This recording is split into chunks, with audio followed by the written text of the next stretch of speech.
Baik, bismillahirrahmanirrahim. Assalamualaikum warahmatullahi wabarakatuh.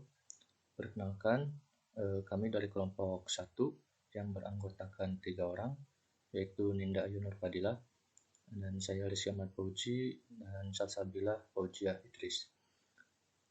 Di sini kami akan menjelaskan mengenai intensitas sinar X atau diffraksi, faktor struktur, isi resiprok, dan daerah Brillouin.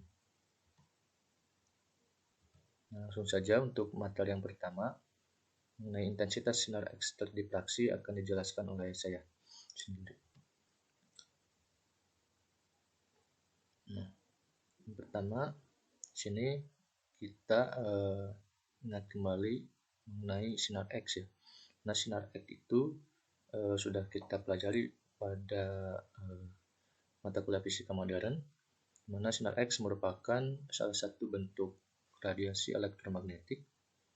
Kemudian sinar X ini tidak dapat dilihat oleh mata, bergerak dalam lintasan lurus dan dapat mempengaruhi film fotografi sama seperti cahaya tampak.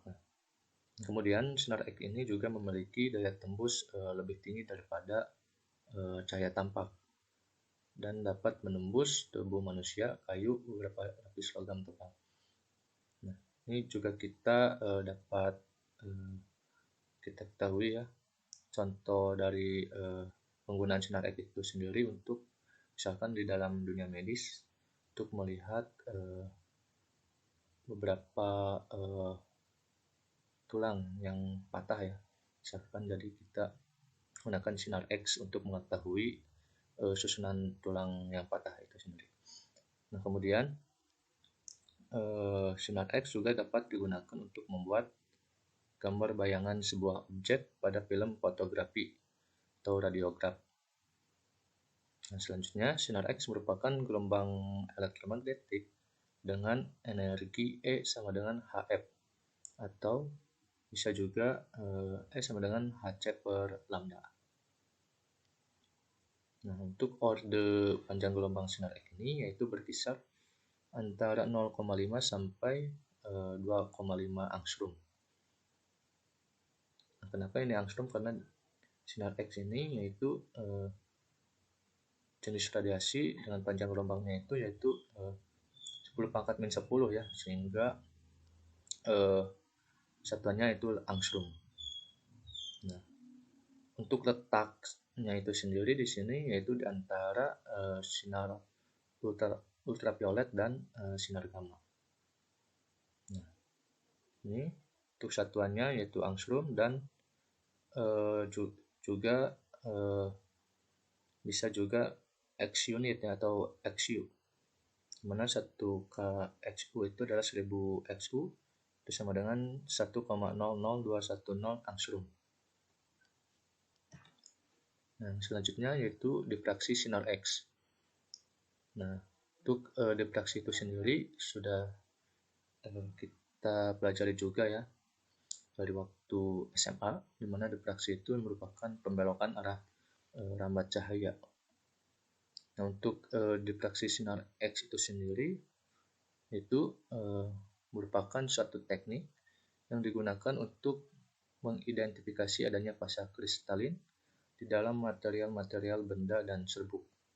Selain itu, juga untuk menganalisis sifat-sifat struktur ya, seperti stres, ukuran butir, fasa komposisi, orientasi kristal, dan cacat kristal dari tiap fasa.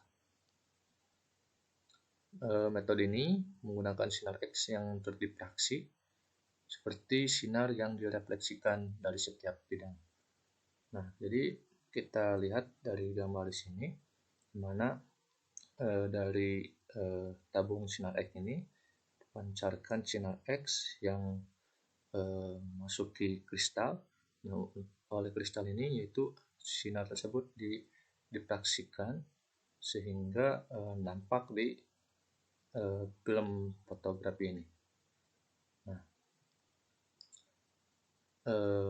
berbagai pola diffraksi ini yaitu menyatakan karakteristik dari kristal ini sendiri, sehingga diffraksi sinar X ini berfungsi, yaitu untuk mengetahui karakteristik ya, mulai itu struktur kristalnya, ukurannya, dan sebagainya. Selanjutnya yaitu mengenai hukum Bragg. Pada tahun 1913, William Henry Bragg dan William Lawrence Bragg itu adalah ayah dan anak ya, menjelaskan tentang peristiwa hamburan sinar X monokromatis yang datang pada permukaan kristal. Nah, besar sudut datang itu tergantung dari panjang gelombang dan kisi kristal. Hukum Bragg itu sendiri menjelaskan dua peristiwa, yaitu hamburan dan interferensi. Hamburan terjadi jika sudut datang sama dengan sudut pantun. Nah, untuk mengetahui persamaan hukum Bragg itu sendiri, di sini misalkan di sebuah gambar terdapat dua buah gelombang, mana gelombang pertama memasuki bidang P kemudian dipantulkan, kemudian gelombang kedua memasuki bidang Q kemudian dipantulkan.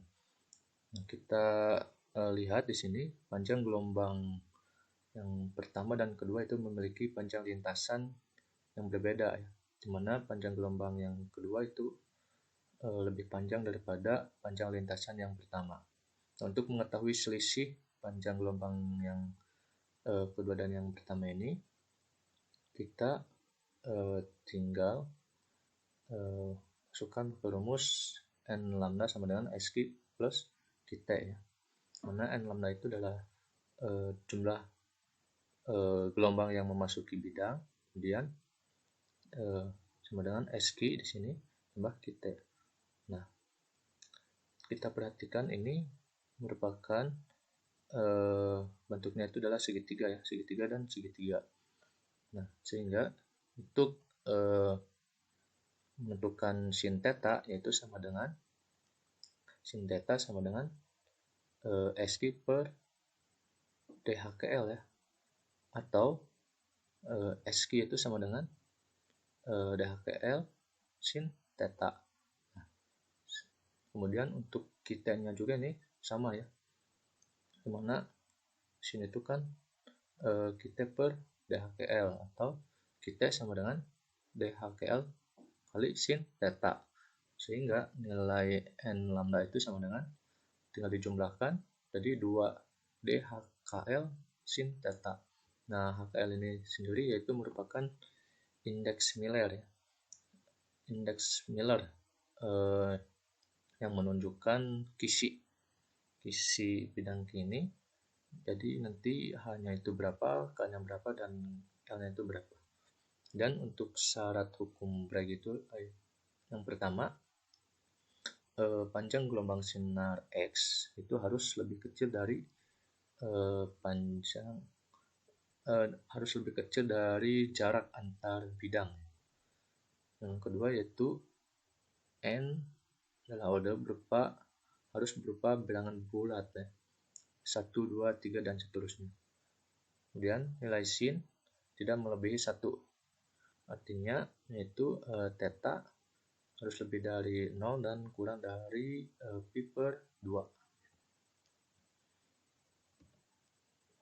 Nah, selanjutnya di sini yaitu interferensi konstruktif dan destruktif.